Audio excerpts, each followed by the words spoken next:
and welcome back to Masters of Modern. I'm your host, Alex Kessler, here with my co-host, Mr. Ben Bateman. What's up, guys? We're back. It's been a little while, actually. It's nice to see you. Alex, it is good to see you. I'm excited to talk about a little bit Magic the Gathering. There's some good stuff. Masters of Modern, MMcast. What? I was going to say, what in the heck has happened since the last time we did a show? I feel like so much has happened. I know. I was going to say, we're more like the MMcast, the cast. Yeah, there you go. The monthly Masters of Modern cast versus the weekly one. It's been some time.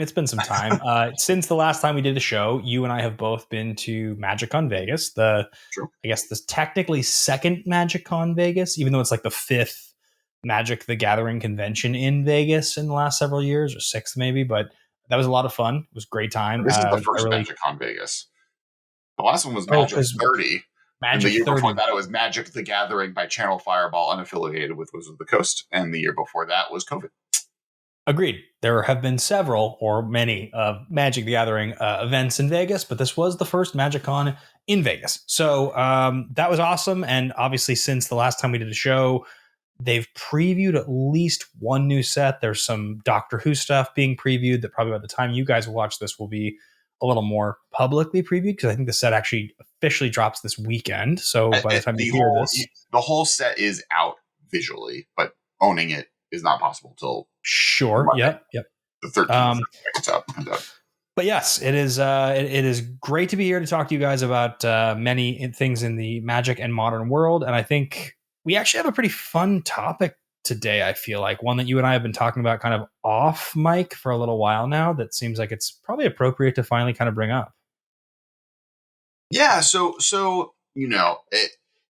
tournament Magic is kind of the conversation at large. Now, there's a few things I want to touch upon it, and it's related. They're both related to the same issue, in relationship to like why.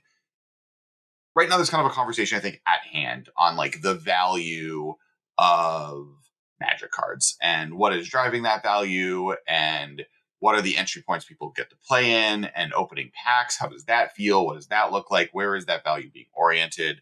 And some of that comes down to the fact that, like, there's a lot of different ways cards are being printed. A lot of cards are being printed. Reprint equity is a little wonky due to the fact that there are so many reprint sets. There are so many cool card sheets and sets that are reprint sheets. There's secret layers. There's master sets.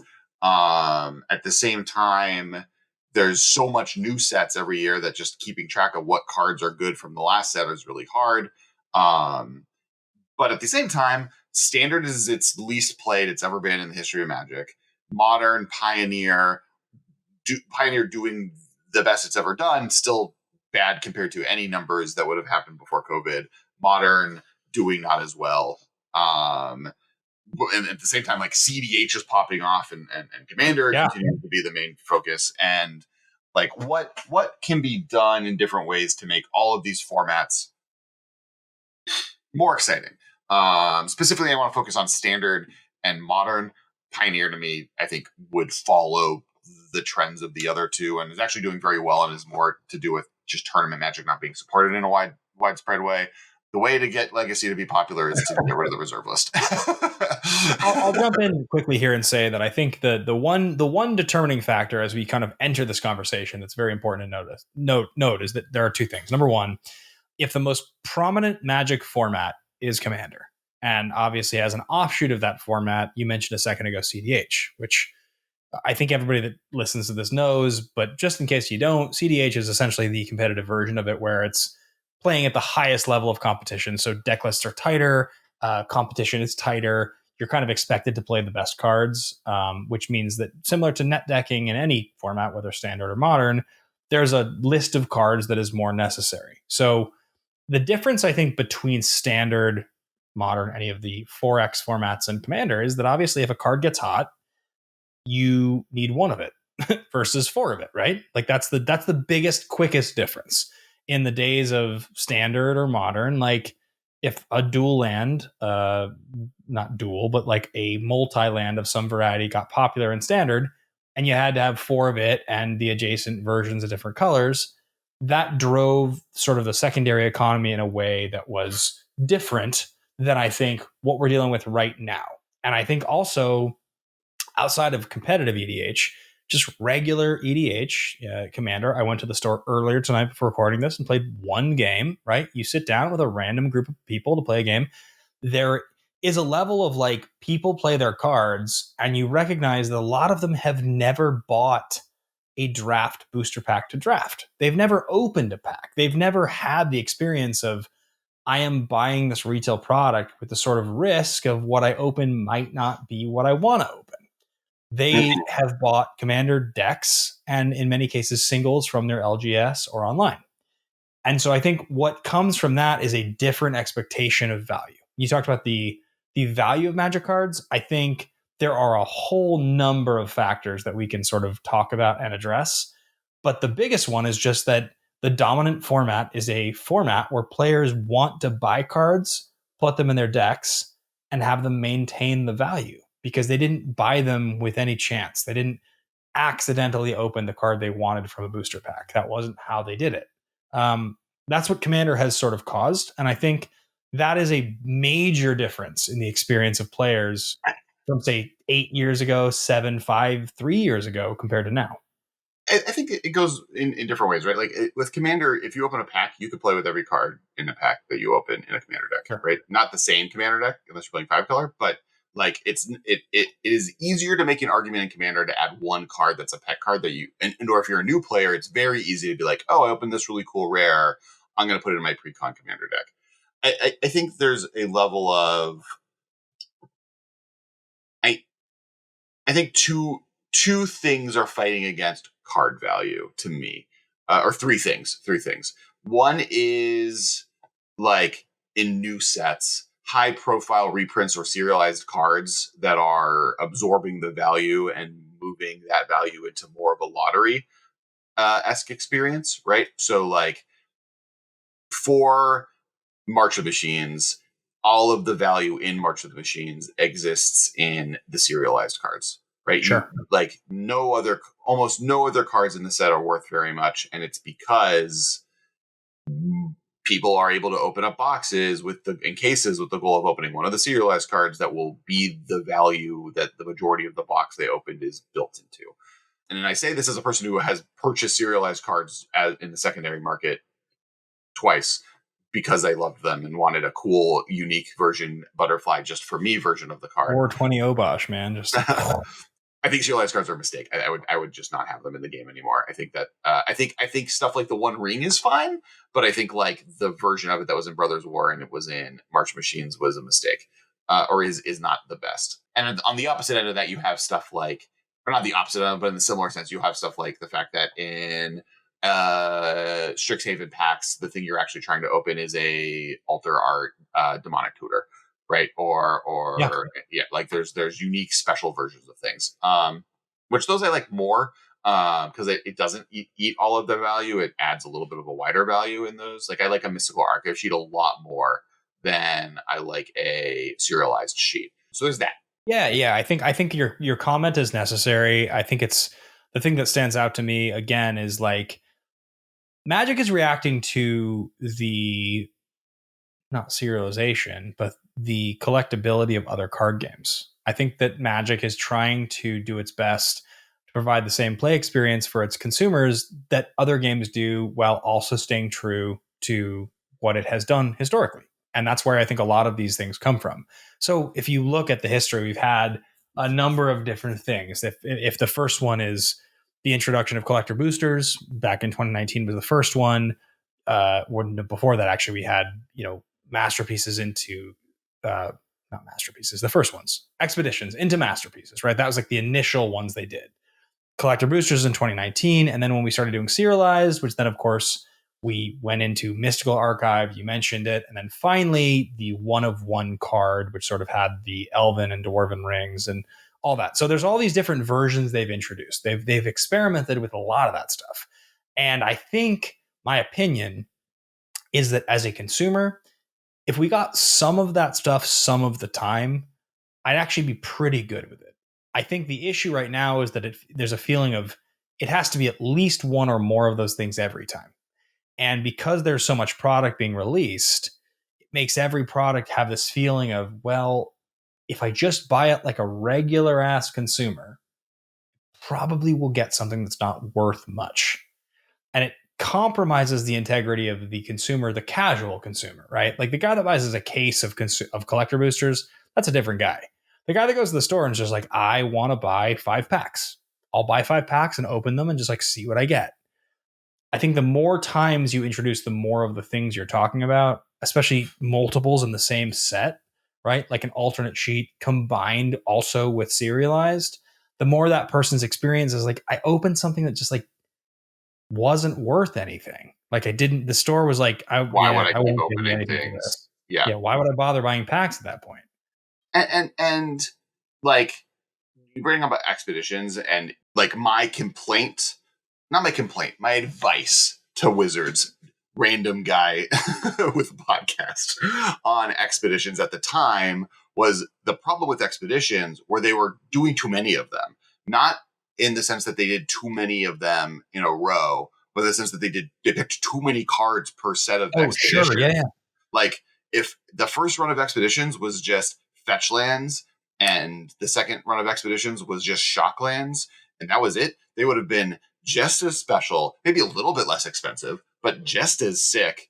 And the reprint equity on future expeditions, you could have then gone to Ixalan, and in Ixalan you could have done filter lands, and you can go to the next. Like the amount of times you could have gone back to that mine is much higher if you're not printing 50 of the best lands ever printed in 2 sets. And now all the cards of those sets are worth nothing. The cool cards from that set are like a library of things that only a few of them are actually extra exciting.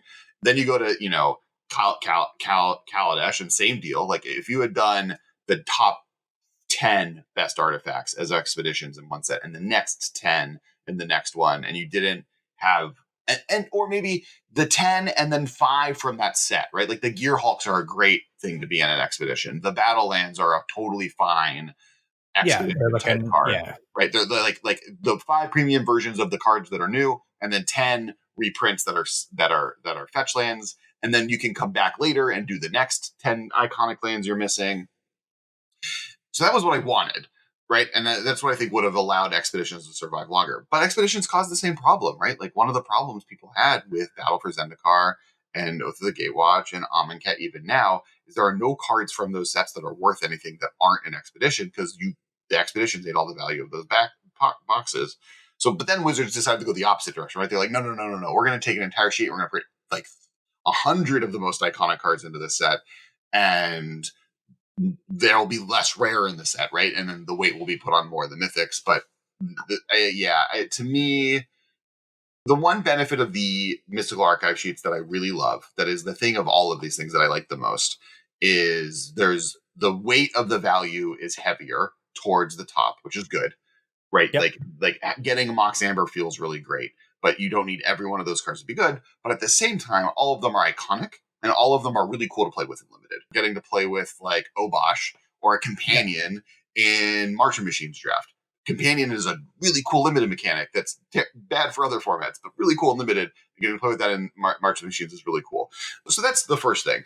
The second one, and it's kind of the more important one I think I want to talk about, or the second one, I guess, in the second and third one are the actual things I want to talk about today's episode. Like this whole conversation was the easy part. The one thing I will point out before we jump into this next thing is you should follow our Patreon. Check out our Patreon. You get early content every episode. You should also check out our sponsors. TCG Player through Channel Fireball. You can check a link out below for our affiliate code to go buy product that you would buy anyways.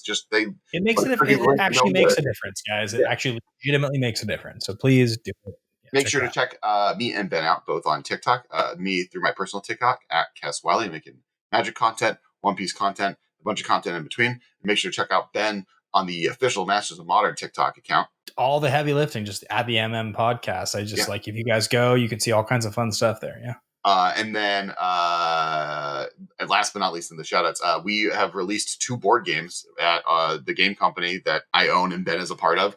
One for the hit anime Spy X Family, where it's a cool card game. It's $15. You can buy at Barnes & Noble right now. And then also a game called Murder We Wrote, which is like a true crime podcast party game at your paper sources, your Barnes & Nobles, your Books A Million, your additional places that I'm not remembering off the top of my head.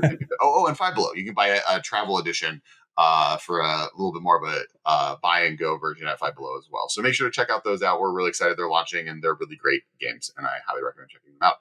The thing I was actually going to bring out, and then when I was looking at this other website about to talk about another website, I was like, I should shout out the important advertising websites, is MTG Dawnglare.com, which has this really cool sheet that I've shared with Ben that has every Magic release ever printed, every product, like sealed product, and what the average value you can expect by opening that product would be. So, holy smokes. Yeah, it's cool, right? It's cool. Other than the fact that when you look at it, you notice that like Innistrad, original Innistrad right now, the average pack that you open, the average box you would open is less than $70 for a $600. Where did you share that? Into the chat in this app. I do not see anything in the chat in this app. Yeah. See under my name. Oh, you refreshed. You refreshed before we started. There you go. Now you have it. There it's back. Do you want to re-record? Oh my god. I'm so just like, oh my god, alpha edition 194,000. Come on now. Crazy. Yeah, so like fun facts is like alpha edition, opening up a box of just reintroduce the whole thing. It was like 30 seconds. I like went through stuff already. We just cut out the part where Ben didn't know where the link was. No, just reintroduce it so I can respond. Come on, it was like 30 seconds. No, I had like a whole rant that we just went through. You did not go on a rant. It was like 45 seconds. I have it in front of me now. Let's just move on with our lives. You respond now. Rick, put the whole thing just now in the show, just all of it. This should all exist. Don't delete anything. I want to be able to look at this. I can't even look at it. You're just being look at it. Alpha. Opening a box of alpha, you will make $224,000. Whatever. Yeah, okay. How much do you think a box of alpha costs? I think if you actually got a sealed box of alpha, if that even existed, that someone could find, I would guess it was like at least 50,000 cash. I want to say it could be $1 million. For alpha? Like there's arguably there is a grade 10. I guess how much is a Black Lotus grade 10 alpha card? Yeah, I mean 2 million.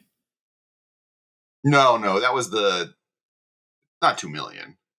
That was the signed by Geoffrey Rush, who's passed artist. Maybe it's like 1.4, but I think it's high. Yeah. It's high, right? So like that, the one way to get it is like that box is the highest chance you have of opening up a Black Lotus grade 10, right? So like might be, could be $1 million. I mean, more than 50,000. I guess you're right. Actually, I'm crazy. Why did I say that? At least like a couple 100,000 minimum. Yeah.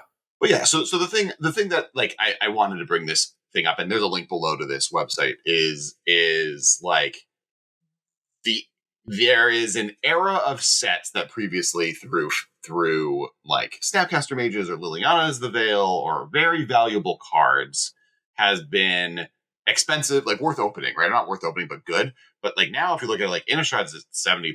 Dark Ascension is $25 as the average value. The all of Guilds of Ravnica is like under 70. Dominaria is under 70. Amonkhet is under 80. Like so it's a wild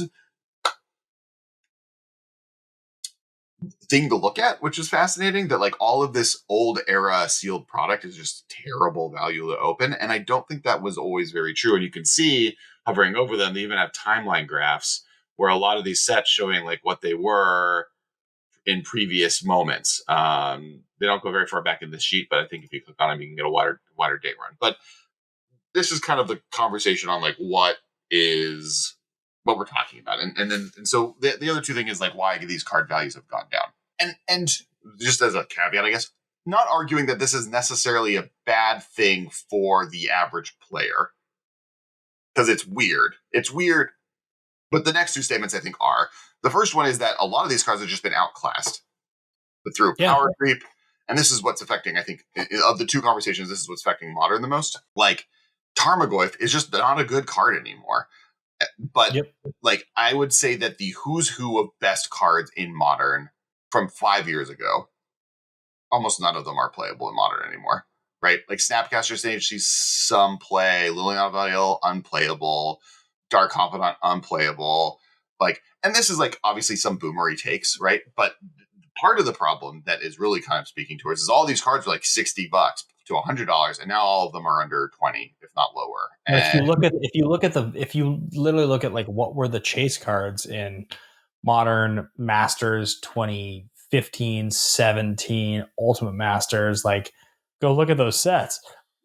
What's there is useless. I mean, like it's mostly because the cards have gone down in value, not like dollars, but like playability so much. I mean, like you can look at the sets and like what could you have opened in the box topper for Ultimate Masters? It was like Liliana, Tarmogoyf, right? Like these are the cards that you were hoping to open. I mean, that's the big issue. I think playability has moved in a way that has invalidated these early master sets, actually to the point that I think it's funny, the old masters and like whatever 25s, like whatever you want to call them, they're worth so much less on the secondary market because the cards aren't good. Not because like the cards you can open are worth something. It's like the playability of the cards is bad. Like that's what's changed because the formats have changed. And like that's not necessarily bad. Like things will rotate, new cards will be printed, but it was kind of the forced rotation from the fact that a lot of the value now is specifically from Modern Horizons 1, Modern Horizons 2, and now Lord of the Rings, right? Like to play a modern deck, the most of the money you're going to be spending to play modern are either fetch lands from the ally color fetch lands, and then the elementals, Ren and 6, Force of Negation, mythics and chase rares from Ragavan, from the Modern Horizon sets. And that I think is a little bit of like what's negatively affecting some other formats, even up to Standard and Pioneer, where it's like, oh, the cards that I'm buying in Standard don't have value as they rotate out of Standard and into Pioneer, because Pioneer isn't popular enough to start driving the traffic on card increase prices, and then Standard cards, no one's playing Standard, so why are these valuable, right? Like that one of the things I think that's hurting value in a random pack that you open is that the home for these cards is rarer to find a place. Now that's not always true. I mean, Shieldred exists, but there is a level of like, oh, so much of the Eternal Format's power levels are like centralized on these 3 premium priced sets that they release every 2 years. Yeah, I mean, I think the redistribution sort of the quality of what you can get in what you're opening has been very significant, and I think like if you kind of compare that to what was available 2 years ago to now, and you also ask the question of like what products are being released now, and like how can we contest that? It's a very different experience. I mean, I feel like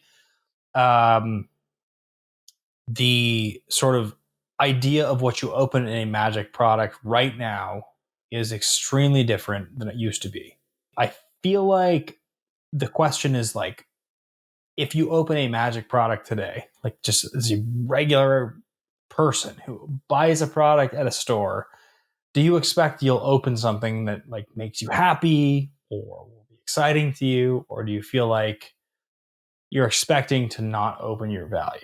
And I guess that's the real question as we go forward. Like, what are you hoping to open in a Magic pack or product now as a consumer? And there's always the audible like don't open packs, right? Like that should always be. Yeah, I want Shieldred. Like I would like to open Shieldred in every pack, right? Like yeah. Well, and so yeah, I think, and then this kind of brings me to the first of 2 hot take things that I think should happen. And I think there's a way to go about it. And Magic the Gathering Online's Twitter account /X account liked my tweet and followed me after tweeting it, so they might agree. I think Wizards should just mass unban cards. I think if they're not going to ban Bowmaster, and they're not going to ban the One Ring, and they're not going to ban, which I don't think they should necessarily, and they're not going to ban Fury, and they're not going to ban Grief. And there's maybe an argument for one of those cards to be banned. I'm not really advocating for bannings at the moment. What I am advocating for is mass unbannings. Just like let loose for the gates. And I don't like, there are some cards that I think in the long run will be rebanned. And that's why my like solution for how to see what this looks like it will exist in a second, which brings Moto in. But just like, let's see what Modern looks like with all of these powerful cards, with Grief tearing apart opponents' hands at the beginning, with Fury eating every creature that's ever been printed that has the card the creature type Elf, with Solitude eating anything you have, with Force of Vigor being able to stop any artifact that anyone's ever played. Like, let's put Splinter Twin into play. Let's put Birthing Pod into play. Let's put the artifacts into play. Let's bring Faithless Looting back. Let's put Mox Opal back. Let's just like unban Golgari Grave Troll. Like, there are maybe a who's of things that like will need to get banned immediately afterward, but they've run no ban list Modern. And to be honest, the cards that are most problematic are Oko and Mental Misstep. And so, like, I don't know, like there's like so much of the format that has been heavily not overpowered, but heavily increased in power level are answers and removal spells that have locked out a lot of different play styles that I think it would be totally fine to see what all these cards do. So the proposition is Magic the Gathering Online for the month of December, just like a Magic Arena for the month of November, run no Modern ban list events and make them like you pay to access the event with your deck. You don't have to own the cards. Have it be like, because that way you don't deal with the fact that cards are being banned. This won't be happening. Just let people like do phantom events where there's minimal prize support, but you get to try these decks out and maybe ban a few. Like do the what, because Historic, for instance, has channel banned, is how it's working on Arena for the Historic version of this. Like ban Mental Misstep, ban Oko. Everyone knows Oko is a problem. There's no format like Oko is banned in Legacy. Like don't have that card legal. But like most of the cards, I would try it.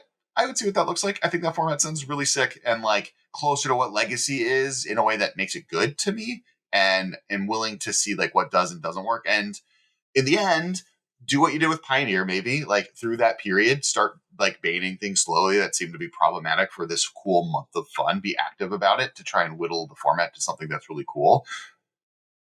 And then if it works and is fun for people, just unban those cards that are good. I mean, I do think there is a restriction. You have to sort of decide what direction you want to go, right? Like, are you going to unban cards that are sort of problematic that you can use in decks? Or if you're not going to do that, then how can you find a way to encourage the cards that are easily accessible that are like technically illegal? And I think that like with what you're saying, there is a conversation about that like it's not like we're talking about putting Black Lotus into Modern. That's not what we're saying, right? Like it's not like these were standard legal cards that are Modern legal or are Modern legal at one point that right now look very silly on the ban list to me, or are adjacent to Zilly but create cool, fun, unique, different strategies that are currently unviable in the format. That like a thing to me that Modern is missing, because it is a very fun format in a lot of ways, other than the fact that Grief is not exactly a great play pattern. The format is missing the feeling of nostalgia that I think is important for Modern's identity beyond it just being Modern Horizons limited block sets, and a place of power that is available to wizards and to players of powerful nostalgia that could compete with Modern Horizons level cards is sitting there in the ban list. Yeah, I mean, I think that what you're saying is that obviously there's some feel bads that go along with some of the interactions that exist currently, but I guess the question is like if you were to open those floodgates, just like everything and anything that exists, what does it look like? And I feel like for my money, from my perspective, I don't know that a full 100% complete is good. There are cards that I think for sure are good, but that's not what I'm advocating for. I'm you don't advocating want for like you don't want like no ban list Modern. No, I want to try it, right? I want Moto to try it on their app where everyone gets to try it for free. Like, you don't need to own the cards, right? You just like sure. I don't know what the economy of Moto is for cards like this, but like you let people play these decks on Moto for inexpensive amounts of dollars. And if they, through that data, we learn what are the problem cards, right? Like, Sure. that's an environment where you can get thousands of games in a day of a format that currently doesn't exist, and doing it anywhere else would have significant impact on people's financial commitment to formats. To get the data to be like, oh yes, every deck played 4 mental missteps. Let's ban that. Let's ban that in the moment. Let's ban that in this I event. mean, obviously, right? Do the pioneer onset banning model of spend a month with people jamming game on Moto in a fun, meant to be casual, in the same way that Unglued or Unstable was legal in Commander for December when Unstable came out. But that's interesting data to then say, okay, this format ended up being really fun when you remove the 5 problem cards, right? Maybe Dread Return, Oko, Mental Misstep, and Mox Diamond are problematic. But Jite, Glimpse of Nature, Golgari Grave Troll, all those cards were fine.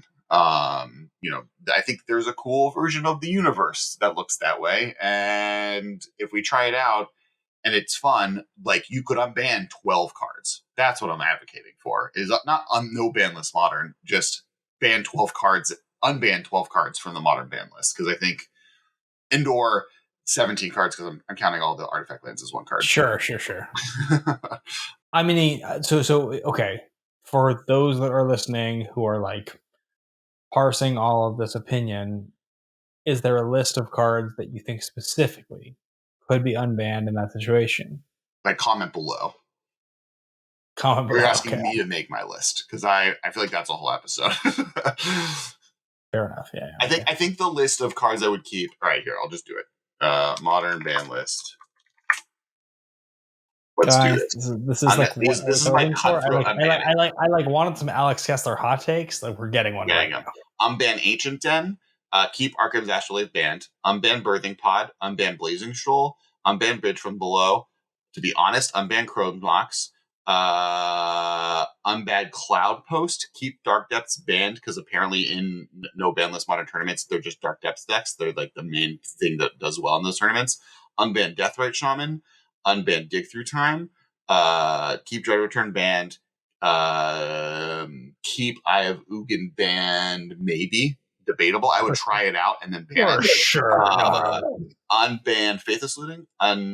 Keep Field of the Dead banned. Unban Gitaxian Probe. Unban Glimpse of Nature. Unban Golgari Grave Troll. Unban Great Furnace. Unban Green Sun Zenith. Keep Hogak banned. Unban Hypergenesis. I don't think Hypergenesis is that much powerful than the other Cascade decks. I think there's maybe an argument to keep Hypergenesis banned, but your deck is worse for playing. Emrakul being in your deck in that deck is worse than what they're doing now. Keep Clan Ironworks banned because of the fact that it affects the way the rules of the game work. Keep Lurrus banned. Keep Mental Misstep banned. Unban Mox Opal. Keep Mycos Symphlatus banned. Keep Mystic Sanctuary banned. Keep Oko banned. Keep Once Upon a Time banned. Unban Ponder. Unban Punishing Fire. Unban Rite of Flame. Unban Seed of Cyanod. Keep Second Sunrise banned. Unban Seething Song. Keep Top banned. I'm unbanning other free mana, so you could probably unban Simian Spirit Guide. I would be fine there. Keep Skull Clamp banned. Unban Splitter Twin. Actually, honestly, unban Skull Clamp. I'm out. Unban Splitter Twin. Keep Summer Bloom. Unban Summer Bloom. Yeah, unban Summer Bloom. Keep Tybalt Trickery banned, because I think that's a rules thing that it's banned for, if I remember correctly. Keep Treasure Cruise banned. Unban Tree of Tales. Unban Umazawa's Jite. Unban Vault of Whispers. And you can convince me to unban Uro of Titan of the Wrath, but you have to keep your eye unbanned. Holy smokes. I mean, I'm saying unban 25 cards. There's a pretty good list there that I'm impressed by. The things that I said that I would maybe be convinced that are wrong are all the fast mana. You can convince me that Mox Opal, Chrome Mox, and Simian Spirit Guide should stay banned. Fine. You can convince me that Uro, Titan of the Nature Wrath, could probably be banned still. It was a recent unban. It was a recent ban. All the recent stuff I'm less willing to unban. We've tried those with modern day cards and they weren't great. So Uro, debatable, but I could keep it on the ban list. There's an argument against Summer Bloom. Part of me feels like Summer Bloom was banned from the deck in an era where like some of the tournament results from it were tinted by people cheating. So I'm a little wary on how problematic it is. And every other card I brought up, I think would be fine to unban all at once. With Yes, Dark Depths Regal being, yeah. I like your list. It's ballsy. It's very aggressive. I think it's someone in the comments. Cool. If you could please go listen to that and re-write out, or Rick, you could just on a list next to us as you edited it. Just have all of those cards in front as a screenshot. And Renee, if you can post that list on TikTok, thank you. All right. It was very intense. I mean, yeah, I think we have sort of exhausted our conversation now about like what do we think should or shouldn't be accepted in the current state. I have my number 3. We didn't get the third thing. The third thing that I think is hurting card values across the board. Oh, yeah, please go for it. Standard and tournament play being non-existent. I think the fact that Standard currently is the least played format it's ever been, and I think the fact that there is no tournament organization, which I think would help Standard significantly in a significant way, is bad. I think that every single Command Fest should have a PTQ level event at it just immediately. I think there's no reason they don't. And those events are happening now on a quarterly basis. And you could have 5 PTQs at all. Just if you win that event, you go to, single day, first day of the event, there's a tournament happening on the side. All of them should have a PTQ. They don't have to be Grand Prix level. It's not like a full top 8 goes into a Pro Tour. It's not a 2-day event. It's a 1-day PTQ. Have a cap. You sign up ahead of time, 500 players or whatever. So it doesn't go to 2 days. PTQ should exist at every one of those events. There should be a pro point system that's brought back. LGSs should be involved in this process, and they should get their own PTQ system that is feeding into these Pro Tour events as well, which I do believe a version of that is starting to happen. And we should bring seasons back where there's a modern one, a standard one, a pioneer one, and some other version. And I think that a commitment from Wizards at that level, I don't think costs them too much more than they're already spending on these events to bring back tournament play in a real way. And I think that would be better. And Standard would be played more, to be honest. I mean, it's fair. I feel like it's a reasonable... Sweeping changes, Ben. Bring Grand Prix back. Unban every card in Modern. And my last hot take is that Ravnica Remastered, Time Sport Remastered, and the remastered sets, not master sets, remastered sets should be Standard legal. That's my last hot Standard take. You want remastered sets in general to be Standard legal? Yeah, have them come out in the summer, have them be a core set, have them maybe rotate faster, but wouldn't it be sick if Time Spot Remastered was Standard legal and you could play Tarmogoyf in Standard again?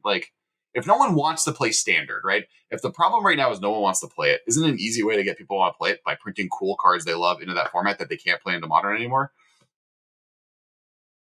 It's a fair point. That'd make me more excited. If Liliana the Veil and Snapcaster Mage and Lingering Souls were brought back into Standard, you know how quick I would be playing Standard again on Burial Rights. If they did an Innistrad remastered into Standard and we had Innistrad cards from Shadow of Innistrad and Original Innistrad and all of those back, right after they do that new horror set they're doing, so there's already other cool graveyard synergies in the block, and now I get to play old Innistrad cards with these new cards as a Standard format.